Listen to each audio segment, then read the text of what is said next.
ప్రేమ కలిగిన మా ప్రియ పరలోకపు తండ్రి, పరిశుద్ధుడ, జీవం గల దేవ, సర్వోన్నతుడ, సర్వాధికారి దేవ, మీకే వందనాలు, స్తుతులు, స్తోత్రములు చెల్లించుకుంటూ ఉన్నాం.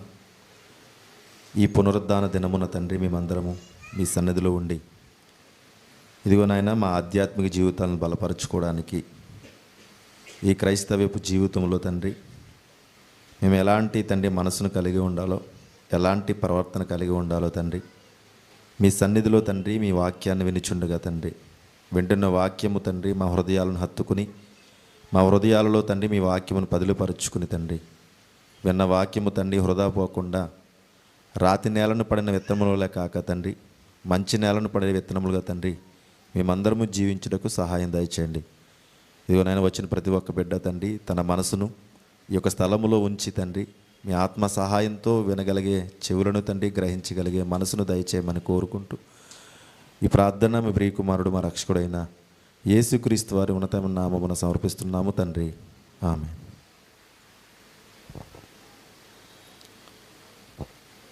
ఈరోజు ఒక ప్రత్యేకమైనటువంటి ఆదివారము.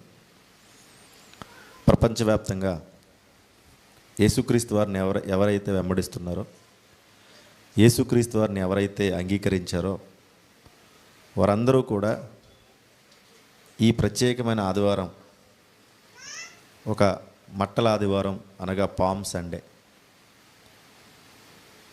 బైబిల్ గ్రంథంలో 4 గాథలు మత్తయి సువార్త, మార్కు సువార్త, లూకా సువార్త, యోహాను సువార్తలలో యేసుక్రీస్తు వారి యొక్క శిలువ మరణాన్ని లేదా ఆయన శిలువ వేయబడడం అనేది కళ్ళకు కట్టినట్టుగా ఆ 4 సువార్తల్లో రాశారు. ఆ 4 సువార్తలలో యేసుక్రీస్తు వారు శిలువ మరణం ఎలా పొందారని చాలా కూలంకుషంగా వివరంగా రాశారు. యేసుక్రీస్తు వారు బ్రతికి ఉన్న దినాలలో శిలువ మరణానికి ముందు ఆయన చేసిన మహత్కార్యాలకు, అద్భుతాలకు ప్రజలందరూ ఆయనను మహిమపరచాలి, ఘనపరచాలనే ఉద్దేశంతో ఒక గాడిదను ఎక్కించి బట్టలు పరిచి చేతులలో రెల్లులు పట్టుకుని దావీదు కుమారునికి జయము అని పాటలు పాడుచు ఆయనని పొగిడారు, స్తుతించారు. అయితే యేసుక్రీస్తు వారు శిలువ మరణం అనేది సహజం, శిలువ వేయబడాలి, పాపులందరి కొరకు మరణించాలనేది దేవుని చిత్తం. అయితే ఆయన శిలువ మరణంలో కొన్ని బాధాకరమైనటువంటి విషయాలు ఏంటంటే, శిలువ మరణంతో పాటు ఆ శిలువ మరణాన్ని వాళ్ళు అపహాస్యంగా చేశారు ప్రజలు. శిలువ మరణంలో ఆయన ఎలాంటి పరిస్థితులు ఎదుర్కొన్నాడో, పరిణామాలు ఎదుర్కొన్నాడో అవన్నీ కూడా అపహాస్యంతో కూడినవి. ఆయన నుదుటి పైన ముండ్ల కిరీటం పెట్టారు, అది అపహాస్యం. ఆయన ముఖం ప్రతిబింబం కలిగేటువంటి ముఖం, అంటే ఎవరు చూసినా ఆ ముఖాన్ని ఆయన దేవుని కుమారుడు అని గుర్తించగలిగే ముఖం అది. ఎవరైనా ఆయన ముఖాన్ని చూస్తే ఇతను ఏ నేరమో చెయ్యడు అని ఆ ముఖాన్ని చూసి చెప్పగలరు. కానీ అలాంటి ముఖంపై ఉమ్ము వేశారు, అది అపహాస్యం. పిడిగుద్దులు గుద్దారు, అపహాస్యం. కాళ్లకు చేతులకు మేకులు కొట్టారు. చాలా సందర్భాలలో నిన్ను నీవే రక్షించుకో అని అపహాస్యంగా మాట్లాడారు. ఆయనకు దాహం వేస్తే చేదు చెరకనిచ్చి అపహాస్యం చేశారు. వీపుపై కొరడా దెబ్బలు కొట్టి రక్తసిద్ధం చేసి అపహాస్యం చేశారు. ఆయన సహజంగా శిలువ మరణం పొందవలసిన వాడు, కానీ ఆ శిలువ మరణాన్ని ప్రజలందరూ కూడా ఏం చేశారంటే అపహాస్యం చేసి, నువ్వు రాజు అంటున్నావు కదా, నీకు శక్తి ఉంది అంటున్నావు కదా, నేను నీవే రక్షించుకో అని చాలా సందర్భాల్లో ఆయన్ని అపహాస్యం చేశారు. ఆయన శిలువ మరణం ఒక అపహాస్యంగా చేసి, హేళన చేసి యేసుక్రీస్తు వారిని ఎన్నో మాటలు చాలా తక్కువ అంచనా వేసి, కించపరుస్తూ, హీనపరుస్తూ అనేకమైన మాటలు ఆయనపై విడిచిపెట్టారు ఈ ప్రజలు. ఒక మాటను చూద్దాం. మత్తయి సువార్త 27వ అధ్యాయం 29వ వచనం ఒకసారి చూడండి. మత్తయి సువార్త 27వ అధ్యాయం 29వ వచనం. ముండ్ల కిరీటం అల్లి ఆ, ఆ, ఆయన ఎదుట మోకాళ్ళుని యూదుల రాజా నీకు శుభమని ఆయనను అపహసించిరి. చూడండి, యూదుల రాజా నీకు శుభం. ఆ మాట అన్నది యూదుల రాజు అని మనస్ఫూర్తిగా ఒప్పుకున్నారు కదా, ఒప్పుకోలేదు. అది యూదుల రాజా అంటే ఆయన అన్నాడు కదా, పిలాతు అడిగినప్పుడు నీవు రాజు అంటే అవును నీవు అన్నట్టే అన్నాడు కదా. ఆ మాటను పట్టుకుని ఏం చెప్పారంటే యూదుల రాజా నీకు శుభం అని చెప్పేసి ఆయన ఎదుట మోకాళ్ళుని చూడండి ఆయనను అపహసించారు ఆయనను. అంటే యేసుక్రీస్తు వారు సిలువ వేయబడేటప్పుడు ఎంత క్రూరంగా ఉన్నారో, ఎంత ద్వేషంతో ఉన్నారో, ఎంత అసూయతో ఉన్నారో. ఆ అసూయతో కేకలు వేశారు. ఆ అసూయతో సిలువ మరణమే కాదు, సిలువ మరణంతో పాటు అపహాస్యాన్ని జోడించి ఆయనను అడుగడుగున అపహాస్యం చేశారండి ఆ ప్రజలు. యూదుల రాజానికి శుభము అని మాట్లాడుతూ ఏమన్నారంటే ఆయనను అపహాస్యము చేశారు అని రాయబడింది. ఇక యూదుల రాజానికి శుభమని పలికిన వారు చూడండి ఆయన రాజత్వమును అపహసించారు. ఆయనకంటూ ఒక రాజత్వం ఉంది. ఆయన రాజే, ఆయనే రాజు, ఆయన తప్ప మరొక రాజు లేడు. అలాంటి రాజత్వాన్ని వాళ్ళందరూ కూడా అపహాస్యం చేశారు. ఏమన్నారు తెలుసా? యూదుల రాజా, కింగ్, నువ్వు రాజు కదా, నీవే రక్షించుకో అని చెప్పి అపహాస్యం చేశారు. నిన్ను నీవే రక్షించుకో అన్న దానిలో ఆయన శక్తిని అపహాస్యం చేశారు. అసలు ఆయన శక్తి గురించి వాళ్ళకి తెలియదా? సిలువ మరణానికి ముందు యేసుక్రీస్తు వారి శక్తి తెలియదా? సిలువ మరణానికి ముందు ఆయన పరిచర్యలో ఎంతోమందికి కళ్ళు లేని వారికి కళ్ళు ఇచ్చినప్పుడు ఆయన శక్తి తెలియదా? కుంటువారిని బాగుపరిచి నిలబెట్టి నడిపించేటప్పుడు ఆయన శక్తి తెలీదా? రక్తస్రావం కలిగినటువంటి స్త్రీని ఆయన మరలా బాగు చేసినప్పుడు ఆయన శక్తి తెలీదా? 5 రొట్టెలు 2 చేపలను అనేక వేల మందికి పంచిపెట్టినప్పుడు ఆయన శక్తి తెలీదా? కానాను విందులో అమర్యాదగా ఒకవేళ ఆ కానాను విందు జరుగుతున్న వారికి, ఒకవేళ ఎక్కడైతే ఆ విందు చేస్తున్న వారికి చెడ్డ పేరు వస్తుందని చెప్పేసి ఒక అద్భుత కార్యం చేస్తే ఆయన శక్తి తెలీదా? చచ్చిపోయిన వారిని సైతం లేపినప్పుడు ఆయన శక్తి తెలీదా? లాజర్ అనేటువంటి ఆయనను పురుగులు పట్టి ఆ సమాధిలో ఉంటే ఆయన లేపినప్పుడు ఆయన శక్తి తెలీదా? ఆయన శక్తి అడుగడుగునా కనిపిస్తుంది కదా. ఆయన శక్తి ఎరిగిండు కూడా ఆ ప్రజలు ఆ శక్తిని అపహాస్యం చేశారండి. అయితే సనెడ్రియన్ అనే సభలో ఒక నికోదేము అనే ఒక అధికారి ఉన్నాడు. ఆ నికోదేముకు తెలుసు యేసుక్రీస్తు వారి శక్తి అంటే. ఒకసారి చూద్దామా ఆ మాట చూడండి.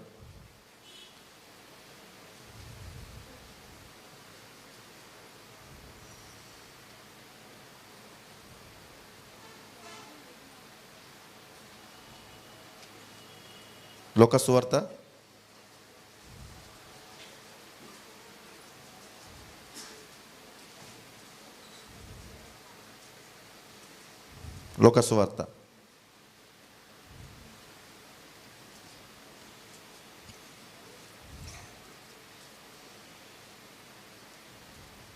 27వ అధ్యాయం 41 వచ్చు.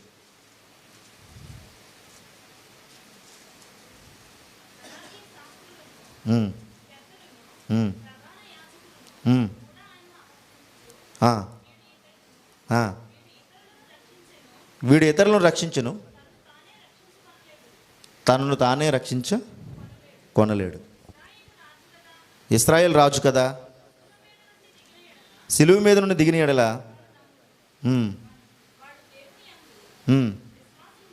యోహాను సువార్త 3వ అధ్యాయం 2వ వచనం చూడండి ఒకసారి. యోహాను సువార్త 3వ అధ్యాయం 2వ వచనం.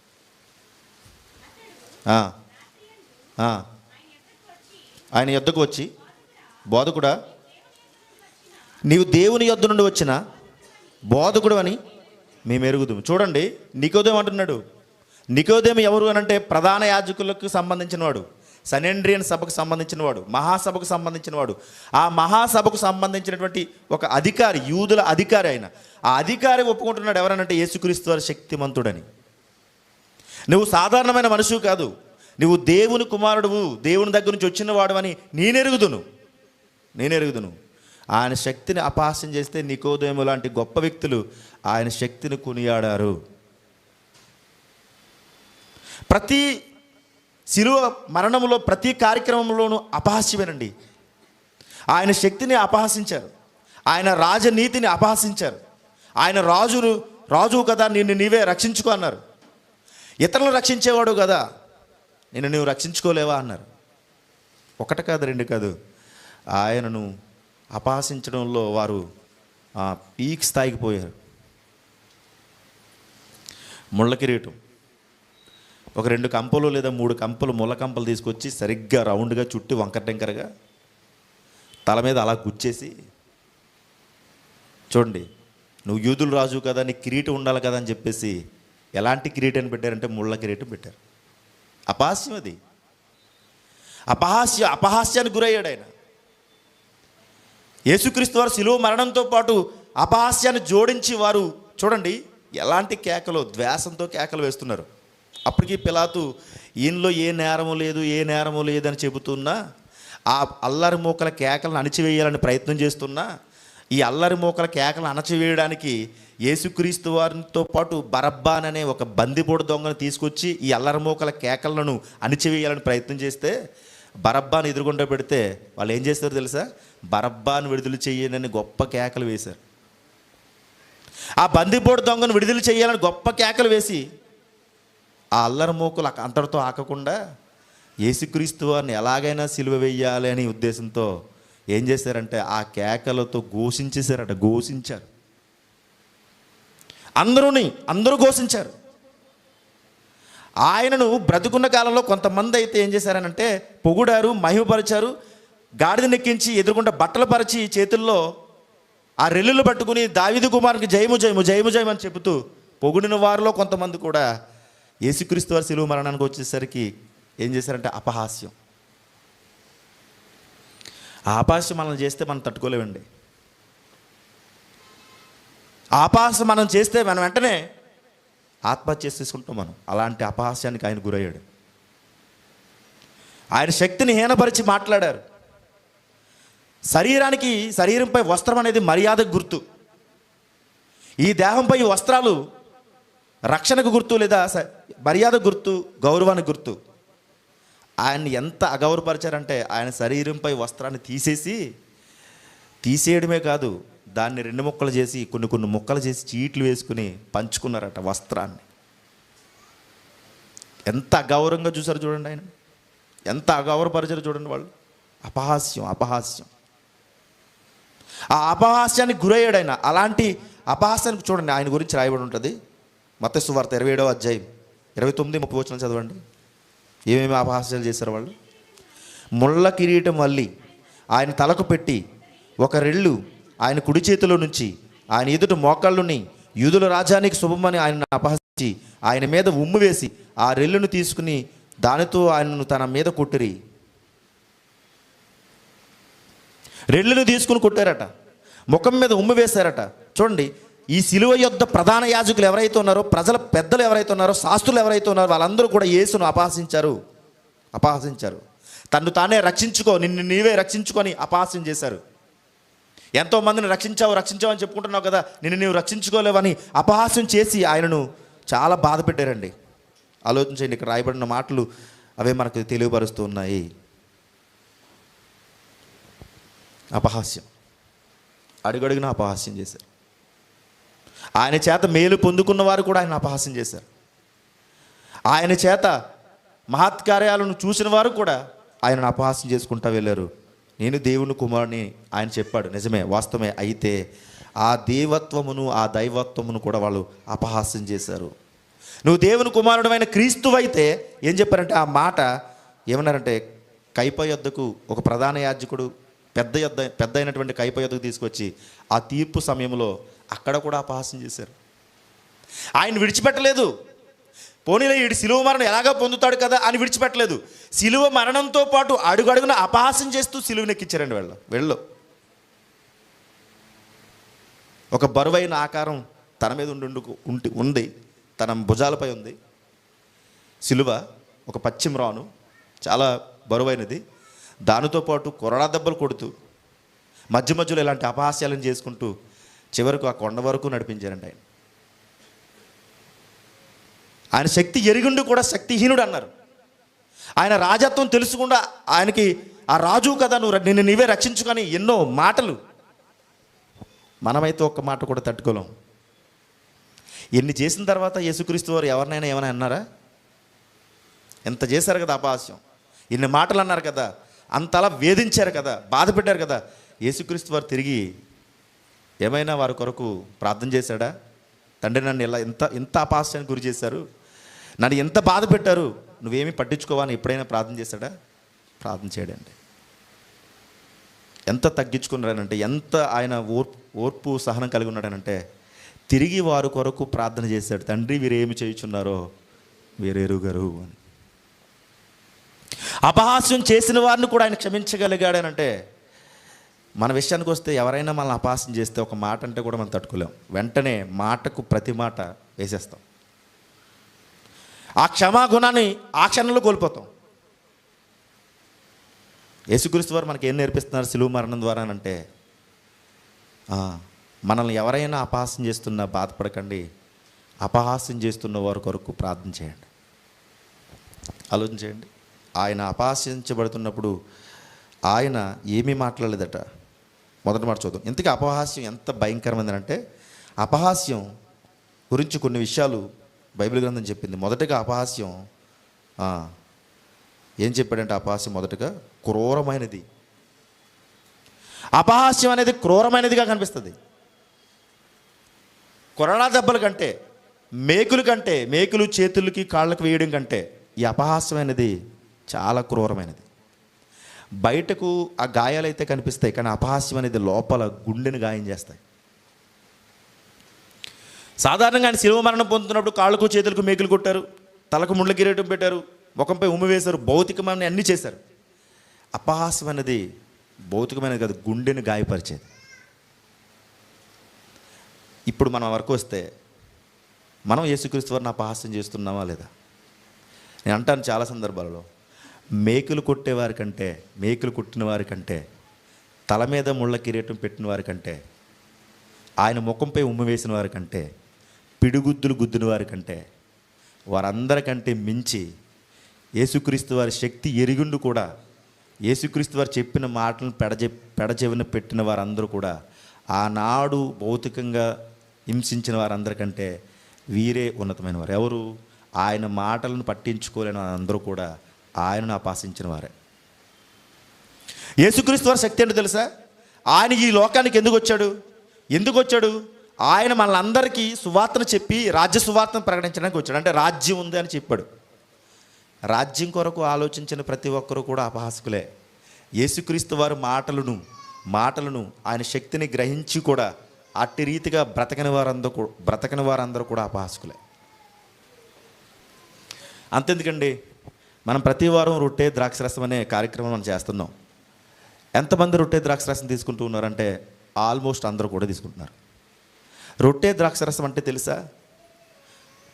జ్ఞాపకార్థంగా, యేసుక్రీస్తు వారి జ్ఞాపకార్థంగా, అంటే నన్ను జ్ఞాపకం చేసుకున్న నిమిత్తము దీనిని మీరు చెయ్యుడి అన్నాడు.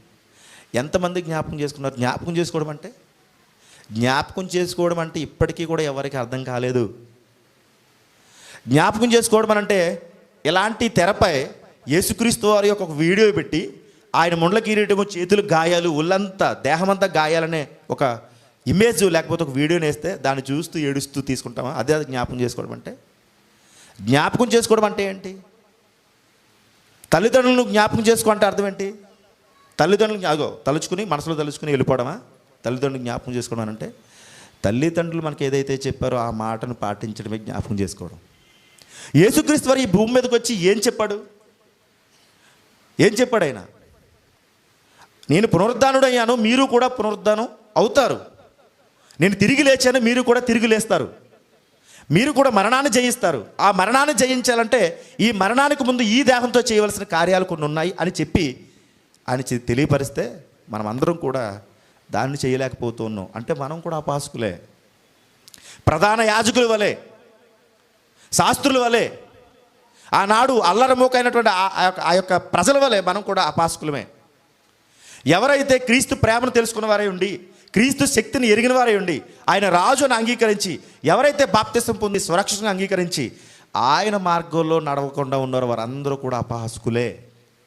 ఈరోజు పామ్ సండే జరుపుతున్న ప్రతి ఒక్కరు కూడా ప్రతి ఒక్కరు అంటే ఎక్కువ శాతం మంది అపహాసకులే. ఏమండి, ఆయన పామ్ సండే ఒకటి జరిపించి ఆయన చెప్పిన మాట ప్రకారంగా నడవకపోతే ఆయన దేవుని కుమారుడు అవుతాడా? ఆయన చెప్పిన మాట ప్రకారంగా మనం బ్రతకకపోతే మనం ఎన్ని కార్యక్రమాలు చేస్తే ఏం ఉపయోగం? అంటే మనం అపహాస్యం చేస్తున్నాం అన్నమాట. వాళ్ళు రాజే అన్నారు, నువ్వు రాజువే అని అన్నారు, కానీ ఆ రాజు అనే పదం ఆయన అపహాస్యం చేస్తున్నట్టుగా ఉంది. నువ్వు రక్షించుకో, నిజంగా ఆయన రక్షించుకోగలడు, కానీ వారు చెప్తున్న మాట ఎలాగుందంటే అపహాస్యంతో కూడినట్టుగా ఉంది. మీకు తెలుసా, మన జీవితాల ద్వారా యేసుక్రీస్తు వారిని ఎక్కువగా అపహాస్యం చేస్తూనే ఉన్నాం. ఆయన చెప్పిన మాటలను వదిలేయడం వలన, కేవలం ఈ ఆదివారం మాత్రమే పరిమితం అయిపోవడం వలన మనం అపహాసకులు. ఆలోచన చేయండి, ప్రార్థన విషయంలో కూడా అపహాస్యం చేస్తూ ఉంటాం. ప్రార్థనలో చాలామంది ఏం చేస్తారండి, ఆల్ నైట్ ప్రేయర్ తెలుసు కదా. ఆల్ నైట్ ప్రేయర్ అంటే సంపూర్ణ రాత్రి ప్రార్థన. ఆల్ నైట్ ప్రేయర్లో చాలామంది అలా ఆల్ నైట్ ప్రేయర్ పెట్టాము. ఆల్ నైట్ ప్రేయర్లో చాలామంది ఏం చేస్తుంటారు, ప్రార్థన చేస్తూ కొంతమంది బయటికి వెళ్ళిపోతూ ఉంటారు. కొంతమంది అప్పుడే తెలివైన వారు అనగా ఏం చేస్తారంటే కొంతమంది బైబిల్ చదువుతుంటారు ఆ టైంలో, మిగతా టైంలో చదవరు. ఆల్ నైట్ ప్రేయర్లో బయటికి వెళ్ళిపోతూ ఉంటారు చాలామంది రకరకాల కార్యక్రమాలు. అసలు ఆల్ నైట్ ప్రేయర్ అంటేనే ఏకీభవించి చేయవలసిన ప్రార్థన, అంటే అందరూ కలిపి చేయవలసిన ప్రార్థన. ఏకీభవించకుండా ఒకడొక దారి మరొక దారి అన్నట్టుగా అలా విడిపోతూ ఉంటారు. సరిగ్గా ఎప్పుడు ఏకీభవిస్తారనంటే ప్రార్థన అంతా ఏకీభవించరు, ఆమెన్ అన్నప్పుడు ఏకీభవిస్తారు. చూడండి, ఎప్పుడైనా ఆమెన్ అనే పదం అన్నారు, ఒకసారి అందరూ ఆమెన్, మిగతాదప్పుడు నోరు తెరవదు. ఆమెన్ అనగానే అందరూ ఏంటి ముగించమనా, త్వరగా వెళ్ళిపోమనా? ఆమెన్ అంటే అర్థం తెలుసా? అట్లు జరుగును గాక. ఎట్లు జరుగును గాక? మేము అందరూ ఏకీభవించలేదు కాబట్టి మీరు త్వరగా ముగించండి, అట్లు జరుగును గాక.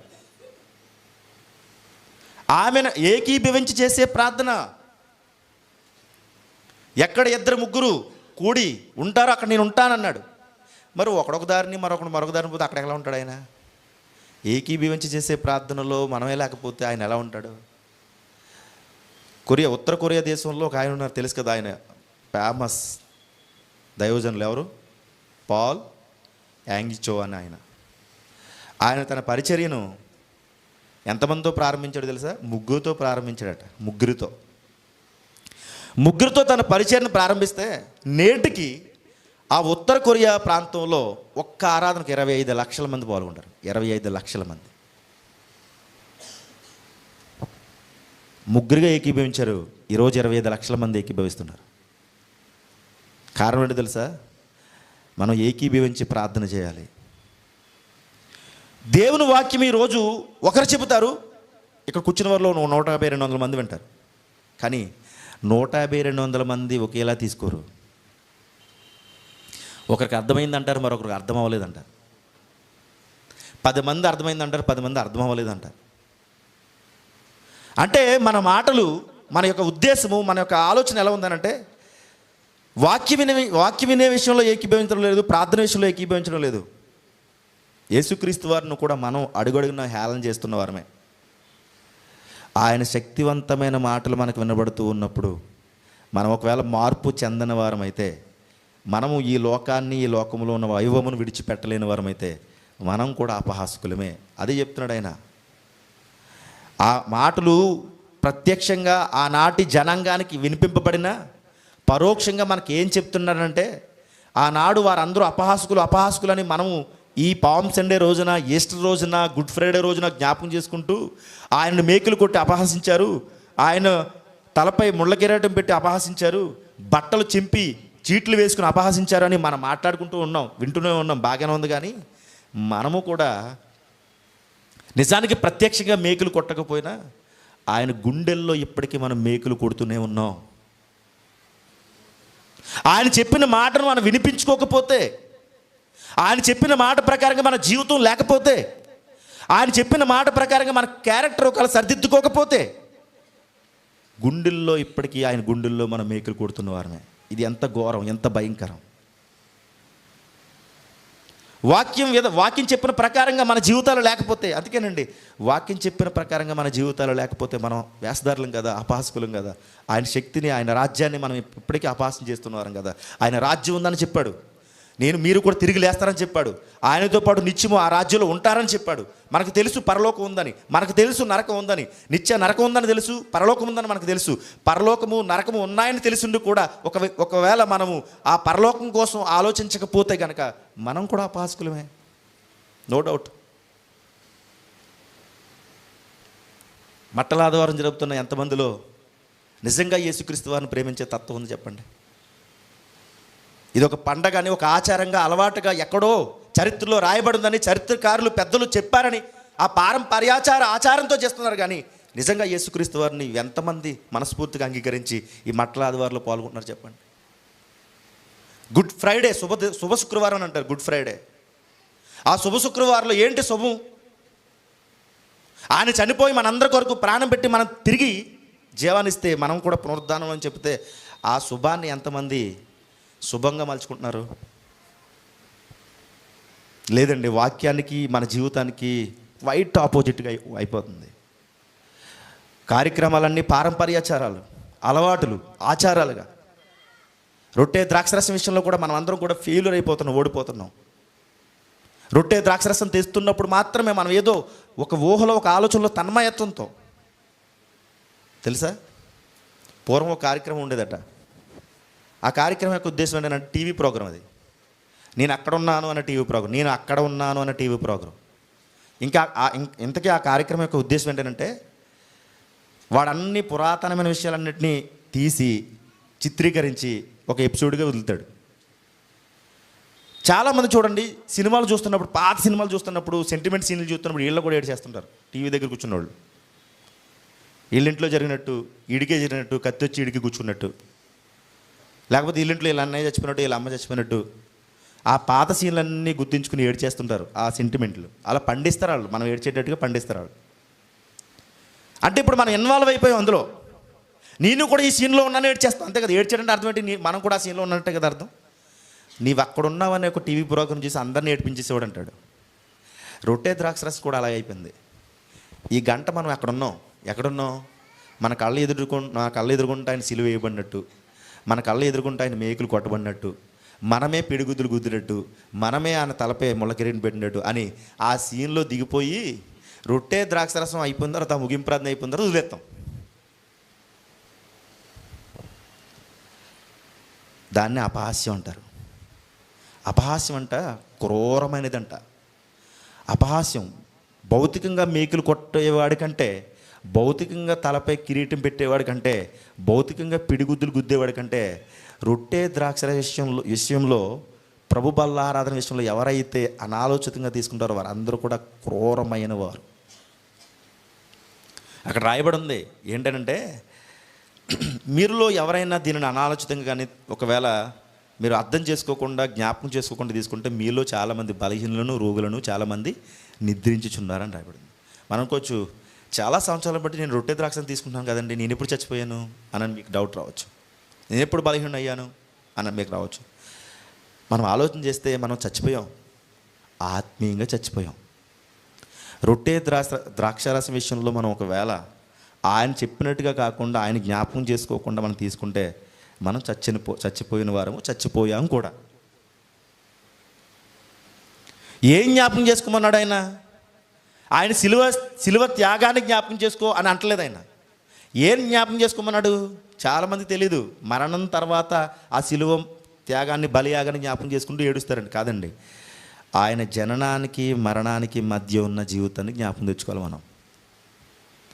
ఆయన ఈ లోకంలో ఉన్నప్పుడు, శరీరధారిగా ఉన్నప్పుడు దేవునికి ఎలాంటి పరిమళ సువాసనగా బ్రతికాడో అది జ్ఞాపకం తెచ్చుకోవాలి. ఆయన జననానికి మరణానికి మధ్య ఉన్న జీవితాన్ని జ్ఞాపకం చేసుకుంటే మన మరణానికి మన జననానికి మధ్య ఉన్న జీవితం ఎలా బ్రతకాలో మనకు అర్థమవుతుంది. మనం అది జ్ఞాపకం చేసుకుంటలేదు. ఆ మేకులు, ఆ రక్తం, రక్తసిద్ధమైన దేహం, ఇదే జ్ఞాపకం చేసుకుంటున్నాం. కాదండి, ఆయన జననానికి మరణానికి మధ్య ఉన్న జీవితం మనల్ని బ్రతికింపజేస్తుంది. ఏం చేశాడు తెలుసా? ఆయన జననానికి మరణానికి మధ్య ఉన్న జీవితం ద్వారా దేవుణ్ణి ఎలా మహిమపరచాలో అలా మహిమపరిచాడు. ప్రతి క్షణం అనుక్షణం దేవుని చిత్తం ప్రకారంగా ఆయన నడిచాడు. అది చెప్తున్నాడు మనకి. అది జ్ఞాపకం తెచ్చుకోవాలి. మనం అది జ్ఞాపకం చేసుకోకుండా ఏదో ఆయన చనిపోయాడని, ఆయన సిలువ వేయబడ్డాడు నా కోసమే నా కోసమే నా కోసమే అని గుండెలు బాదుకుంటే ఏం ఉపయోగం లేదండి. అలా జ్ఞాపకం చేసుకోవడం వల్ల ఉపయోగం చెప్పండి. మనం ఆయన కొరకే ఆడడం వల్ల ఉపయోగం లేదండి. మనము మన కొరకు ఆడడం వల్ల ఉపయోగం ఉంది, అంతే కదా. ఆయన కొరకు ఆడడం వల్ల ఉపయోగం ఏమీ లేదు మనకి. మన కొరకు మనం ఆడడం వల్ల మనకు ఉపయోగం ఉంది. ఆయన కొరకు ఆడడానికి ఆయన ఏమీ దేవుని రాజ్యాన్ని కోల్పోయినవాడు కాదు. ఆయన కొరకు ఆడడానికి ఆయన ఏమీ తప్పిపోయినవాడు కాదు. మనం మన కొరకే ఆడవలసిన దినాలు ఎందుకో తెలుసా? మనమే తప్పిపోయినవారు. ఆయన జయించినవాడు, మరణాన్ని జయించినవాడు. మనం మరణాన్ని గెలుస్తామో లేదో, మనం మరణాన్ని జయిస్తామో లేదో, మన వాక్యం విని ఆ వాక్య ప్రకారంగా నడుస్తామో లేదో, మన క్యారెక్టర్ని సరిదిద్దుకుంటామో లేదో, మన క్యారెక్టర్ని కాపాడుకుంటామో లేదో మనకే తెలియదు. ఏడవలసింది ఆయన కొరకు కాదు, ఏడవలసింది మన కొరకు. ఎంత బ్రతుకుతున్నాను. ఈ ఆదివారం ఎన్నో ఆదివారాలు క్రమం తప్పకుండా దేవాలయానికి వచ్చాను, ఎన్నో రాత్రులు ఎన్నో సభలకు వెళ్ళాను, ఎన్నో మీటింగ్స్ విన్నాను, ఎన్నో వాక్యం విన్నాను. ఒకవేళ నేను పరలోక రాజ్యం వెళ్ళకపోతే ఏంటో నా పరిస్థితి అని ఆలోచన ఉందా? అలా ఆలోచన లేకుండా బ్రతికిస్తే మనకంత అపాసకులు ఇంకెవరు ఉంటారండి. మనం అనుకుంటాం ప్రధాన యాజకుల కంటే నేను మంచోడిని, ఆనాడు శాస్త్రుల కంటే నేను మంచోడిని, వారందరి ఆ కేకలు వేసిన అల్లరి మోకల కంటే నేను మంచివాడని అనుకుంటే కనుక మనం కూడా వాళ్ళతో సమానమైన, అంతకు మించండి. వాళ్ళు భౌతికంగా చేశారు అవన్నీ, కానీ మనం ఆత్మీయంగా యేసుక్రీస్తు వారి గుండెల్లో మేకులు కొడుతూ ఆయనను మన కొరకు బలియాగమైన ఆ బలియాగాన్ని అంతటిని మనం అపహాస్యం చేసుకుంటూనే బ్రతుకుతున్నాం. ప్రతి శుభ శుక్రవారం, ప్రతి సంవత్సరం వచ్చే శుభ శుక్రవారం నాడు, ప్రతి సంవత్సరం వచ్చే ఈస్టర్ నాడు, ప్రతి సంవత్సరం వచ్చే పామ్ సండే రోజు ప్రతి ఒక్కరూ కూడా ఒక్కసారి మోకళ్ళుని, దేవా నిజంగా నిన్ను మీ కుమారుని యేసుక్రీస్తు వారు నేను అపహాస్యం చేస్తున్నానేమో, నా బ్రతుకు ద్వారా, నా మాటల ద్వారా, నా ప్రవర్తన ద్వారా నేను అపహాస్యం చేస్తున్నానేమో అని ఒక్కసారి ఆలోచన చేసుకుని ఆ కార్యక్రమాలు చేయాలండి. అలా ఏమీ లేదండి. మంచి బట్టలు వేసుకోవడం, ఒక పండగలా జరుపుకోవడం, మంచి మంచి వంటకాలు వండుకోవడం, పంటి కింద పెట్టి నలిపేయడం, కక్కలు ముక్కలు, పండగ పండగ పండగ పండగ వాతావరణంలో పడి ప్రభువును మర్చిపోతున్నారండి. ప్రభువును మర్చిపోయిన యేసుక్రీస్తు వారు ఆ జననానికి మరణానికి మధ్య బ్రతికిన ఆ బ్రతుకును వదిలేస్తున్నారండి. చాలామంది బాప్తిస్మ తీసుకున్నప్పటికీ కూడా బాప్తిస్మ తీసుకున్న తర్వాత ఎలా బ్రతకాలో, ఇంతకీ బాప్తిస్మ తీసుకున్న తర్వాత ఎలా బ్రతకాలో చాలామంది తెలియదండి. బాప్తిస్మ అంటే ఏదో మతం మారాము, బాప్తిస్మ అంటే ఏదో రక్షణలోకి నడుచుకున్నాం, రక్షణ వచ్చేసిందని భ్రమలో చాలామంది ఉంటున్నారండి. ప్రతి సంఘము కూడా అదే బోధిస్తుందండి. బాబు ఇప్పుడు రక్షణ పొందుతో అసలు మనం అడగకూడదండి ఎవరిని. ఎందుకో తెలుసా? ఇది బలవంత మార్పిడి కాదు, మనస్ఫూర్తిగా రక్షణ పొందాలి. ఎవరిని కూడా అడగకూడదు ఎప్పుడు తీసుకుంటావు బాప్తిస్మ అని. ఎప్పుడు తీసుకుంటావు అంటే ఆడు అంటాడు నేను పెళ్లి తీసేసుకుంటా అంటాడు. ఎప్పుడు తీసుకుంటాను అడిగాడు అంటాడు 10th క్లాస్ పాస్ తీసేసుకుంటాను అంటాడు. 10th క్లాస్కి, పెళ్ళికి, జనవరి 1కి, ఉపవాస కూటాలకి ముడిపెట్టి బాప్తిసాలు తీసుకుంటున్న ప్రతి బాప్తిస్మ చాలదు. ఎప్పుడు తీసుకోవాలి బాప్తిస్మ అంటే మనసు మారిన మరుక్షణం తీసుకోవాలి.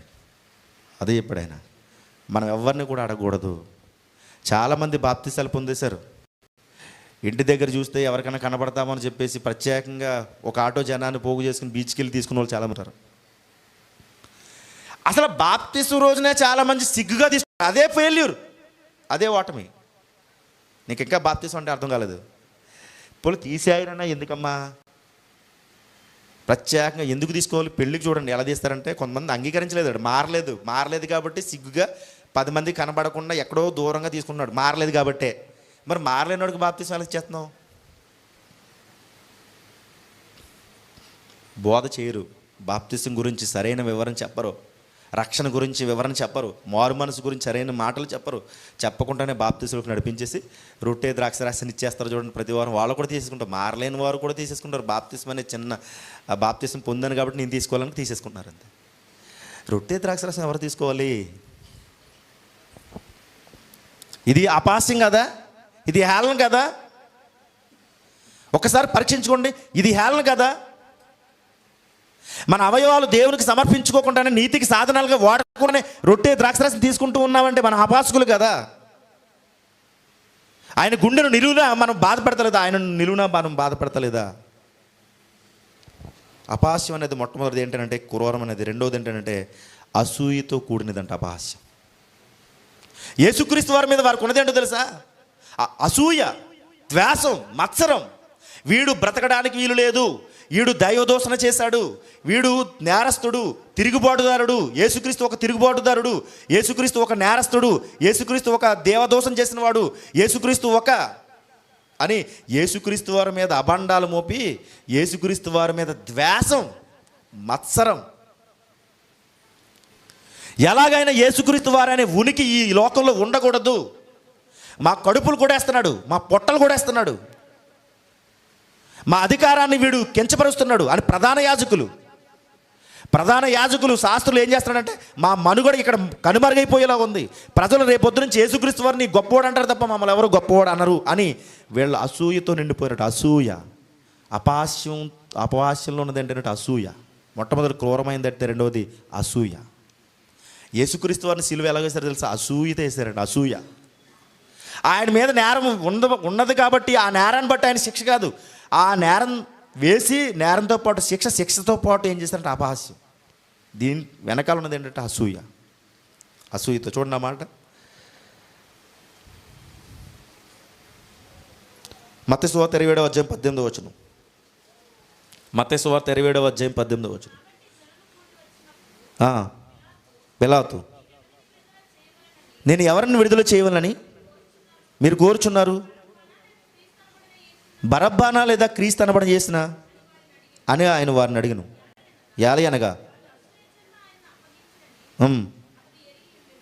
అసూయ చేత అప్పగించబడరని ఆయన ఎరుగున్నాడు. అసూయ చేత అప్పగించారు ఆయన. అసూయ మనిషి హృదయాల్లో ఉండకూడనిది అసూయ. ఈ అసూయ వల్ల ఈరోజు అసూయ లేదా నాకు అసూయ లేదన్న వాళ్ళు ఒకసారి చేతులెత్తాను. నాకు అసూయ లేదండి, నేను నిర్మలమైన మనసు కలిగిన వాడిని ఒక్కసారి చేతులెత్తాను. ఎవరు ఎత్తలేం మనం, ఎందుకంటే అసూయ. పక్కోడు బిల్డింగ్ కడితే నేను ఎప్పుడు కడతాను అనుకున్నట్టు ఖచ్చితంగా అసూయ. అది జగన్ ముఖ్యమంత్రి గారు మాకు స్థలం ఇవ్వలేదండి, పక్కోడికి ఇచ్చాడండి. పక్కోడికి ఇచ్చాడు, ఆడికి ఇవ్వకపోతే మనకి ఇవ్వకపోయినా పర్లేదు, అంతే కదా. పక్కోళ్ళకి రాకపోతే మనకు లేదనుకోండి, ఓకే హ్యాపీ. పక్కోళ్ళకి వచ్చి మనకు రాలేదనుకోండి, అసూయ. వెంటనే పొరపాటున వీఆర్ఓ మన ఈదులోకి వస్తే, ఏదైనా వాలంటీర్ మన ఈదులోకి వస్తే అంటాం మనం, అసూయతో మాట్లాడతాం. మీరు అన్యాయంగా ఇచ్చారండి, న్యాయంగా ఇవ్వలేదండి, ఇచ్చిన వాళ్ళకే ఇచ్చారండి. అసూయ. ఈరోజు అసూయ ప్రతి ఒక్కరి హృదయాల్లో సంఘానికి వస్తున్న సంఘాస్తులలో ప్రతి ఒక్కరిలో పెరిగిపోయింది అసూయ. అన్నదమ్ముల మధ్య అసూయ. అమ్మ పెద్దోడిని బాగా చూస్తుంది, చిన్నోడు బాగా చూస్తలేదు. చిన్నోడు బాగా చూస్తుంది, పెద్దోడు చూస్తలేదు. అసూయ. అక్కకి ఎక్కువ పెట్టింది, నాకు తక్కువ పెట్టింది. అసూయ చూడండి, అసూయతోనే నిండిపోతూ ఉన్నారు. చూడండి, అపహాస్యం వెనకాల ఏముందంటే అసూయ ఉందంటే, ఈ అసూయ చేతనే ఆయన అప్పగించారట. ఎవరిని? యేసుక్రీస్తు వారిని అసూయ చేత అప్పగించారు. ద్వేషంతో నిండిపోయారంటండి ఆయన మీద. ఏం చేశాడనండి యేసుక్రీస్తు వారు? ద్వేషంతో నిండిపోవడానికి ఏం చేశారండి? వారిని దోచుకున్నాడా? దోచుకున్నవాడి మీద లేదు అసూయ. బందిపోటు దొంగ మీద లేదు అసూయ. వారి భార్యల మానాలను తీసిన వాడి మీద లేదు అసూయ. దారిలో వెళ్తుంటే బాటసార్లు ప్రాణాలు తీసినటువంటి వాడు ఈ బందిపోటు దొంగ బరబ్బా. వాడి ముఖం కాటు ముఖం. ఆ బరబ్బా మీద లేదు అసూయ ఎవడికి. దోచుకున్నవాడి మీద, దాచుకున్నవాడి మీద, వాడి మానాలు తీసిన వాడి మీద లేదు కానీ అసూయ. ప్రాణాలు నిలబెట్టినవాడి మీద అసూయ. సమస్తము చూడండి, వారి కొరకు భోజనం పెట్టిన వాడి మీద అసూయ. చూడండి ఎలా ఉంటుందో. అసూయ అంటే నిర్నిమిత్తంగా వచ్చేస్తుంది. మంచి చేసిన వాడి మీద అసూయ ఉంటుందట, ప్రాణాలను కాపాడిన వాడి మీద అసూయ ఉంటుందట, రక్షకుడి మీద అసూయ ఉంటుందట. ఎవరి మీద ఉంటుంది అసూయ? నిజానికి అసూయ పడేవాడి మీద అసూయ పడడం, అసూయ పడని వాడి మీద అసూయ పడుతూ ఉంటాం. అందుకే అసూయ అనే పదం చాలా ప్రమాదకరం. మత్సరం, దీన్ని మత్సరం అంటారు. ఎముకలకు మత్సరం. ఎముకలు రోజుకి అసూయతో ఉన్నవాడు పాడైపోతాడు. అసూయతో ఉన్నవాడు ఆరోగ్యం బాగోదు.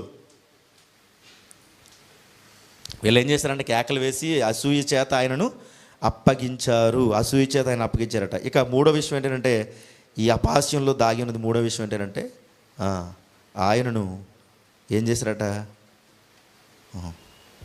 దుష్టత్వం దాగుంది.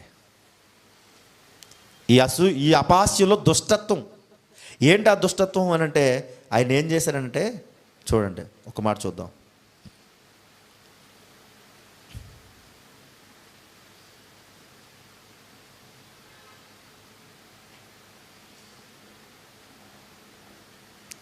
ఈ అసూయలో, ఈ అపహాస్యంలో దుష్టత్వం దాగి ఉంది. ఈ దుష్టులందరూ ఏం చేశారనంటే యేసుక్రీస్తు వారు దేవుని కుమారుడై ఉండి ఎరిగుండు కూడా ఆయనను ఎంత హేళన చేసి పడిచేశారనంటే ఆయన యొక్క శీలంను శంకించి మాట్లాడారు. ఆయనకి కొన్ని అక్రమ సంబంధాలు అంటగలిపారు. ఆయన తిండిపోతూ అని అన్నారు. నిజంగా యేసుక్రీస్తు వారు ఏ రోజైనా తిండి కోసం ఆలోచించాడా? 5 రొట్టెలు 2 చేపలు పంచిపెట్టి ఇంటికి వెళ్తున్నాడు ఇబ్బంది పడతారని పార్సిల్ కూడా కట్టుకోమన్నాడు ఆయన. ఇంటికి వెళ్తున్నాడు ఇబ్బంది పడతారని పార్సిల్ కట్టుకోమంటే అందరూ కూడా పార్సిల్ కట్టుకుని బాగా తిన్నారా. బాగా తిన్న తర్వాత పార్సిల్ కట్టుకున్న తర్వాత అందరూ బాయ్ చెప్పేసి వెళ్ళిపోయారు. అందులో ఏ ఒక్కడన్నా తిరిగి వచ్చి ప్రభువా మాకు ఇంత ఇచ్చో నీకేమైనా తింటావా అన్నాడు? ఎవడన్నా అడిగాడా? అడగరండి మనుషులు, అసూయపర్లేదు, దుష్టత్వం మనుషులు. ఎవడన్నా వచ్చి అడిగాడా? మేము అందరూ పార్సిల్ పట్టిపోతున్నాం, కనీసం చిన్న రొట్టు ముక్క కూడా మిగిల్చలేదు వాళ్ళు. గంపలు కూడా పట్టిపోయారు కూడా. గంపలో పట్టుకెళ్ళమన్నాడు ఆయన, గంపలు కూడా పట్టిపోయారు వాళ్ళు. ఏం మిగల్చలేదు. రిటర్ను ఒక్కసారి వెనక్కి తిరిగి ప్రభువా మా కోసం ఎంత పెట్టో నువ్వేమైనా తింటావని అడిగారా? అడగరండి దుష్టత్వ మనుషులు. అడగకపోగా ఆయన గురించి ఏమి ఆలోచించకుండా ఆయన ప్రజలందరికీ పెడేస్తే తిండిపోతున్నారండి ఈ ప్రజలు. తిండిపోతూ ఎవరంటే ఆయన తిండిపోతా. ఆయన ఏమన్నాడు తెలుసా? భూమి మీద దేవుని పని చేయడమే నాకు ఆహారం, అది నా తిన్నని చెప్పాడు ఆయన.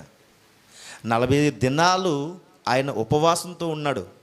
40 దినాలు ఉపవాసం తర్వాత ఆయన ఆకలి కొనగా దుష్టుడు వచ్చి ఈ రాళ్ళను రొట్టెలుగా మార్చి తినే అన్నాడు. ఆయన ఏ రోజు కూడా తిండికి ప్రాముఖ్యత ఇవ్వలేదండి. మార్త ఒకరోజు మార్త ఇంటికి వెళ్తే, లాజరు మార్త మరి ఇంటికి వెళ్తే మార్తమ్మ పెద్ద ప్రయాసపడిపోయి బూరెలు, గారెలు, పులిహోర ఇవన్నీ చేసి యేసుక్రీస్తు వారి దగ్గర మంచి పేరు కూడా వేద్దాం అనుకుంది. యేసుక్రీస్తు వారు ఏం చేస్తారో తెలుసా? సబాస్ మార్త తల్లి, ఎవడు నా గురించి ఆలోచించలేదు, మంచి భోజనం పెడుతున్నావే తల్లి అనలేదు. మార్త, ఎందుకు నీకు అంత తొందర, ఎందుకు నీకు అంత ఈ పని? వాక్యం మొదట విను.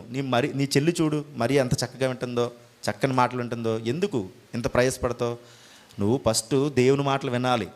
ఆ మాటలే జీవం కలిగినవి. నువ్వు పెట్టే తిండి ఇప్పుడు తింటాను, సాయంత్రానికి మాయమైపోతుంది, కానీ నేను చెప్పే మాటలు నీ జీవితానికి చాలా భరోసానిస్తాయి అని చెప్పాడు ఆయన. తిండి కోసం ఏ రోజు ఆలోచించాలి, కానీ తిండిపోతున్నారండి ఆయన్ని. అక్రమ సంబంధాలు అంటగలిపారండి. ఆయన ఏమన్నారు తెలుసా? దుష్టుడు అన్నారండి. ఆయన ఏమన్నాడు తెలుసా? బయల్జిబూల్ అన్నారండి. ఆయన ఏమన్నారు తెలుసా? దెయ్యం పట్టినవాడు అన్నారు. దుష్టులు మాట్లాడే మాటలవి.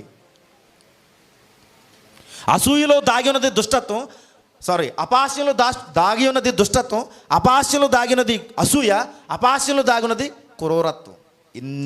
అన్నీ కలగలిపి ఏం చేశారంటే ఆయనకి అన్నీ ఆపాదించి చివరికి ఆయన సిలువను అపహాస్యంతో మిళితం చేసి జత కలిపి ఆయన సిలువ అన్నది ఒక అపహాస్యంతో సాగింది. చివరికి ఆయనకు ఒకసారి దాహం వేసిందండి. సిలువ మోస్తాడు కదా, బరువైన భారమైన సిలువ మోస్తున్నప్పుడు, ఆ బరువును మోస్తున్నప్పుడు, కొరడాలతో కొడుతున్నప్పుడు శరీరం అంతా రక్తం బయటకు పోతున్నప్పుడు దాహం వేస్తుంది ఎవరికైనా.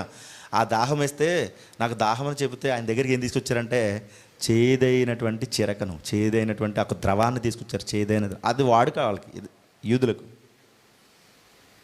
ఆ చేదైన దాన్ని తీసుకొచ్చారు. ఆ చేదైన దానిని తీసుకొచ్చి అలా ఆయన తాగుతూ ఉంటే, చేదైన తాగలేరు కదా ఎవరు.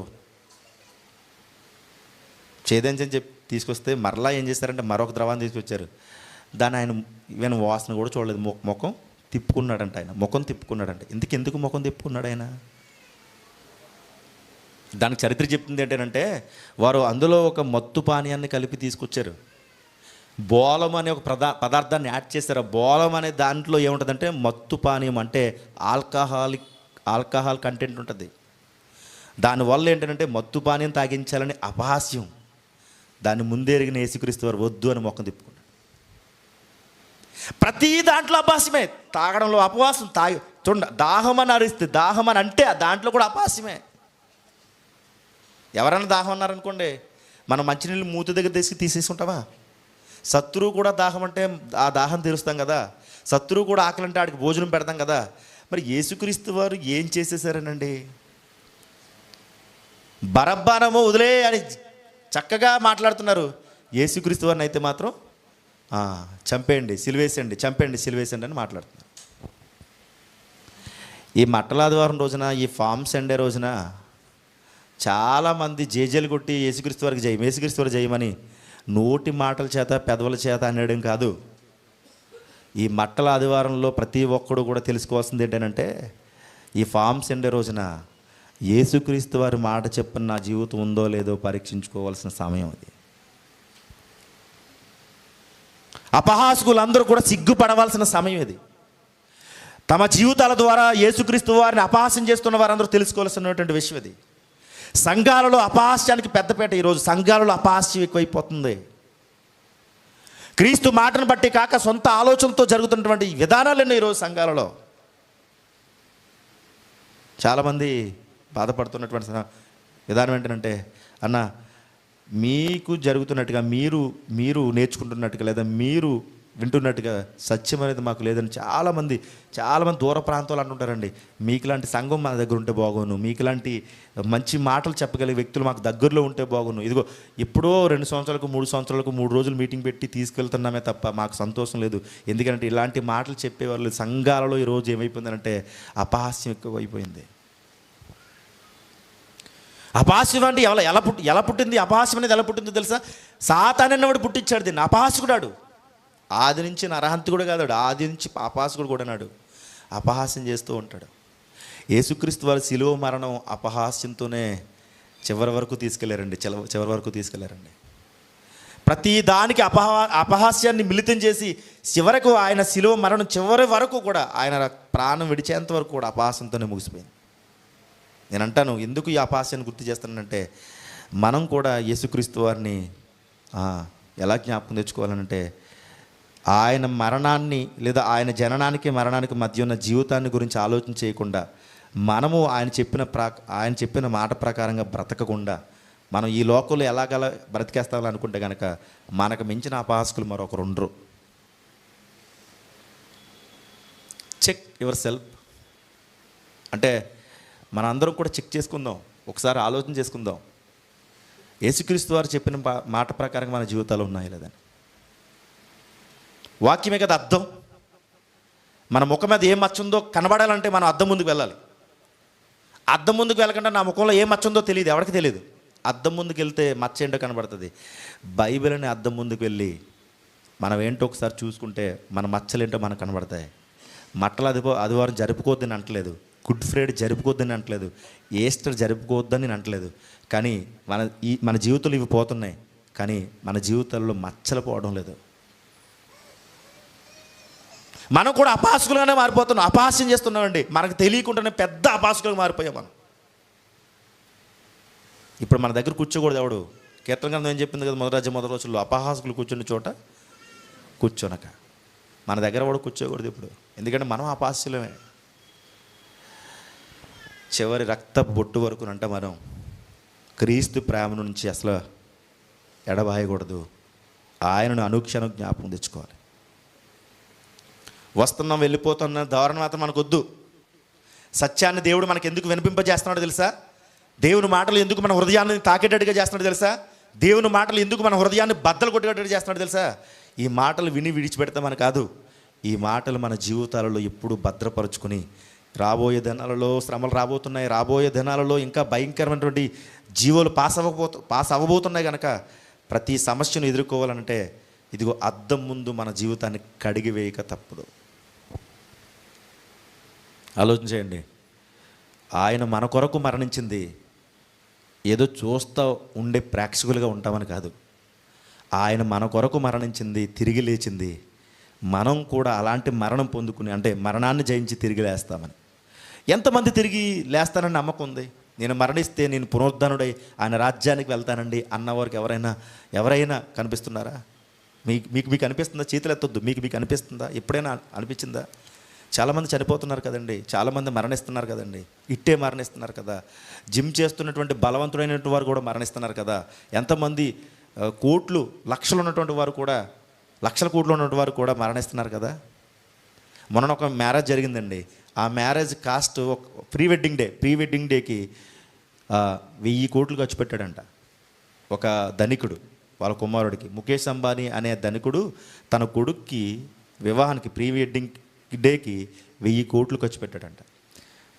1000 కోట్లు. అతనికి మైక్ ఇచ్చారు అబ్బాయికి, పెండ్లి కొడుక్కి. ఆ యొక్క పెండ్లి కుమారుడికి మైక్ ఇస్తే అతను మైక్ తీసుకుని మాట్లాడుతున్నాడు. ఏంటంటే, అందరూ అనుకున్నట్టుగా నా జీవితంలో లక్షల కోట్లు ఉన్నాయి, మా నాన్న ధనవంతుడే, నేను ధనవంతుడే, మీరు అనుకున్నట్టుగా నా లైఫ్ లేదు. మీరు అనుకోవచ్చు వీడికేం తక్కువ 1,00,000 కోట్లు ఉన్నాయని, కానీ 1,00,000 కోట్లు ఉన్న నా చేతిలో ఆరోగ్యం లేదు అన్నాడు. ఏడ్చేస్తున్నాడు వాళ్ళ నాన్న ముఖేష్ అంబానీ. నిజమే కదా. మనం అనుకోవచ్చు, మనం ధనవంతులు అనుకోవచ్చు, ఏదైనా ఉందనుకోవచ్చు, కానీ మీకోసం తెలుసా, మన చేతుల్లో లేనిది మన ప్రాణం. మన చేత కట్టబడిన ఈ బిల్డింగ్కి 100 సంవత్సరాలను గ్యారంటీ ఇవ్వగలం, కానీ మనకు గ్యారంటీ లేదు, వారంటీ లేదు. మరణం అనేది ఏదో రోజు పలకరిస్తుంది. మరణం అనేది ఏ రోజు తలుపు తట్టి హాయ్ బాయ్ అని చెప్తూ ఉంటుంది. ప్రతిరోజు మరణం అనేది పలకరిస్తూనే ఉంటుంది. కానీ ఆ మరణానికి ముందు ఒక్కసారి క్రీస్తు త్యాగం, క్రీస్తు నా కొరకు ఎందుకు ప్రాణాన్ని ఇచ్చాడనంటే, ఆయన ఎందుకు బలియాగం అయ్యాడనంటే, నేను ఏదో ఒక రోజు ఆయనలాగా తిరిగి లేవాలనే కదా నాకు ఎంత చేసింది అనే ఆలోచన ఈరోజు ఎవరిలో ఉంది? ప్రాణం ఇట్టే పోతుందండి చాలామంది ప్రాణాలు.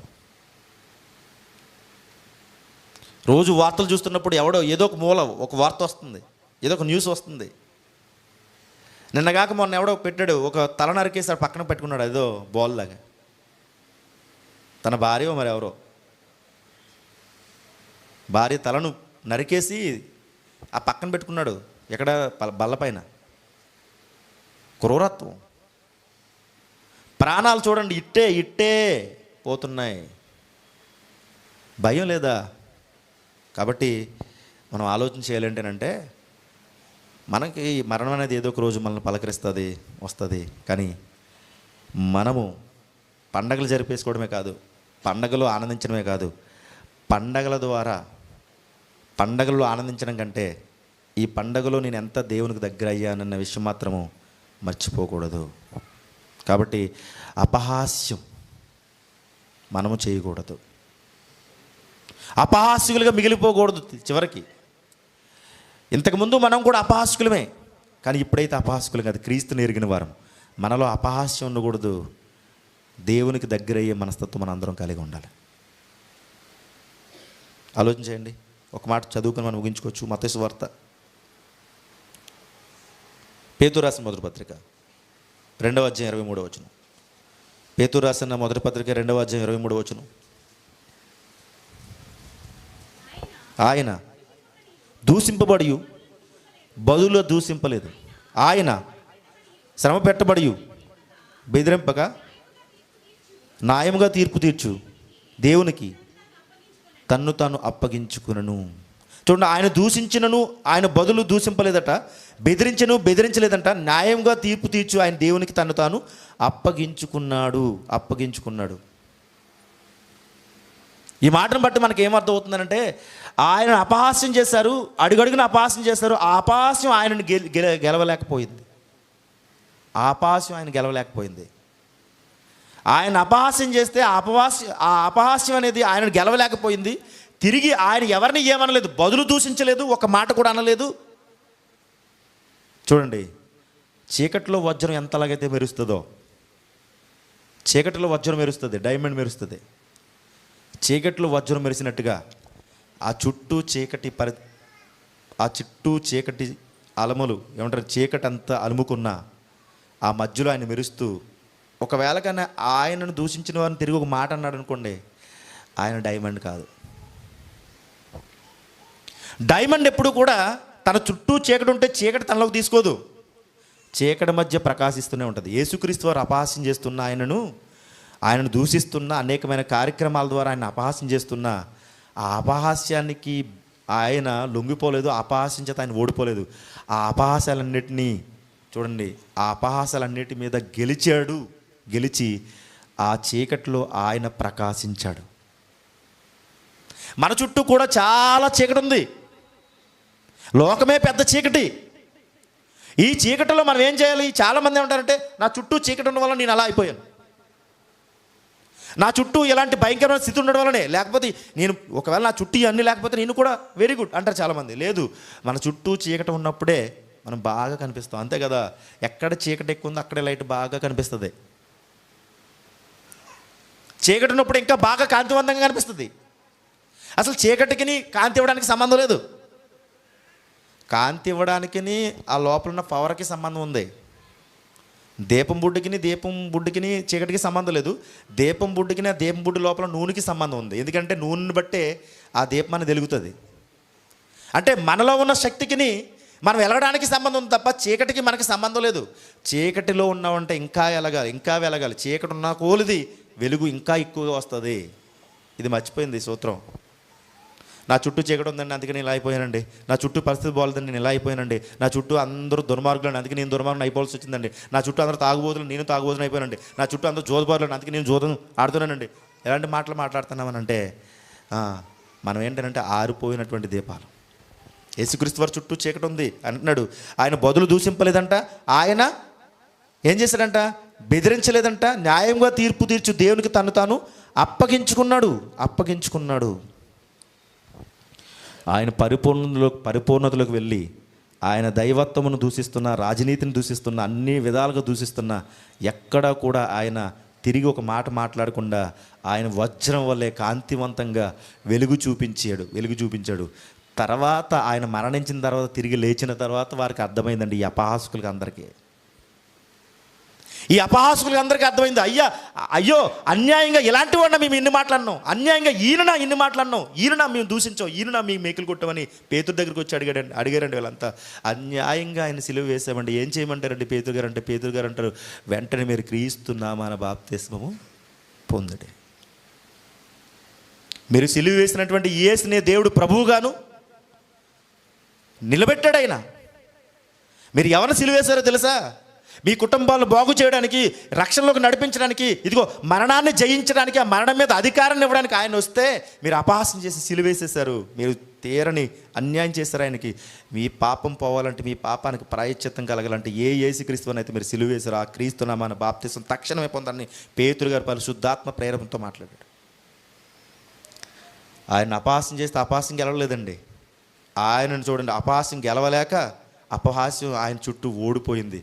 ఎక్కడ అపహాస్యం చేసిన ఆయన పడలేదు, తొనకలేదు, బెనకలేదు, అపహాస్యానికి ఎప్పుడు గురి కాలేదు. మనమైతే అపహాస్యం చేశారనుకోండి, వెంటనే అపహాస్యానికి గురైపోతాం. మనం వెంటనే బాధపడిపోతాం, నిరుత్సాహం, నిరాశ, నిస్పృహ, వెంటనే ఏదో ఒక మాట అనేస్తాం, తిరిగి అనేస్తాం. ఎందుకంటే శోధకుడు ఎప్పుడు కూడా ఎలా చేస్తాడంటండి, మనల్ని ఏదో ఒక విధంగా పడగొట్టాలనే ఉద్దేశంతో అపహాస్యం లేపుతూ ఉంటాడు.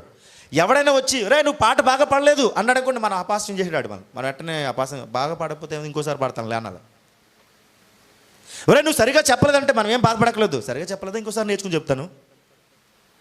నువ్వు బాగా చదవని ఎవడైనా నేను అపహాస్యం చేస్తాను అనుకోండి, బాగా చదువుతలేదా, అయితే నేను బాగా చదవడానికి ప్రయత్నం చేస్తానులే అని వాడు అపహాస్యం చేస్తే మనం తిప్పికొట్టాలి. మనం ఏం చేస్తాం, అపహాస్యం చేశారనుకోండి, ఎవరైనా వచ్చి లోపల పెట్టేసుకుని బాధపడిపోయి, కృంగిపోయి, కృషించిపోయి మనము డేలా పడిపోతాం. యేసుక్రీస్తు వారు అపహాస్యం చేస్తుంటే ఎక్కడ కూడా ఒక్కరికి అవకాశం ఇవ్వలేదండి. ఆయన అపహాస్యాన్ని గెలిచేశాడు. ఆయన అపహాస్యం కూడా ఆయన ముందు తలదించుకుంది, గెలిచాడు. ఆయన ఎప్పటికి కూడా రియల్ హీరో, డైమండ్. చీకట్లో కూడా ప్రకాశించాడంట ఆయన. కానీ ఈరోజు మనం చీకట్లో ప్రకాశించగలుగుతున్నామా, లేదా చీకట్లో ఉండిపోయామా? చీకట్లోనే ఉన్న చీకటి సంబంధాలుగా ఉండిపోతున్నామా? చీకటే ఇంకా మన జీవితాల్లోకి వచ్చి అలుముకుంటుందా? చీకటే మనల్ని బంధించేస్తుందా?